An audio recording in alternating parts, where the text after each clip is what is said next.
Hi friends, అందరూ ఎలా ఉన్నారు? నేనైతే చాలా చాలా బాగున్నాను ఫ్రెండ్స్. చూడండి ఫ్రెండ్స్, చెట్టు నిండా ఎన్ని మొగ్గలు ఉన్నాయో. చెట్టు నిండా ఎంత కలర్ఫుల్గా ఎన్ని మొగ్గలు ఉన్నాయో చూడండి ఫ్రెండ్స్. ఇవన్నీ కోసేసరికి హాఫ్ అన్ అవర్ ఇలా టైం పడుతుంది. కాకపోతే ఏంటంటే ఇవన్నీ రోజు కోసుకొని మేము మా ఇంట్లో ఉన్న కృష్ణుడి బొమ్మకి ఫోటోకి చిన్న విగ్రహం ఉంటుంది, ఆ విగ్రహంకి మాల కట్టి మేము డైలీ మాల అనేది వేస్తాము.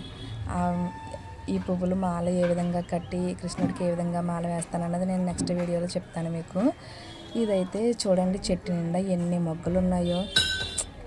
చాలా ఉన్నాయి ఫ్రెండ్స్, చాలా కలర్ఫుల్గా ఎన్ని మొగ్గలు ఉన్నాయో చూడండి, చాలా బాగున్నాయి.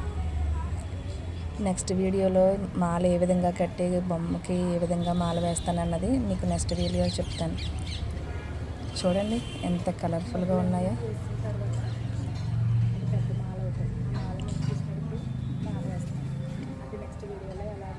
Bye friends.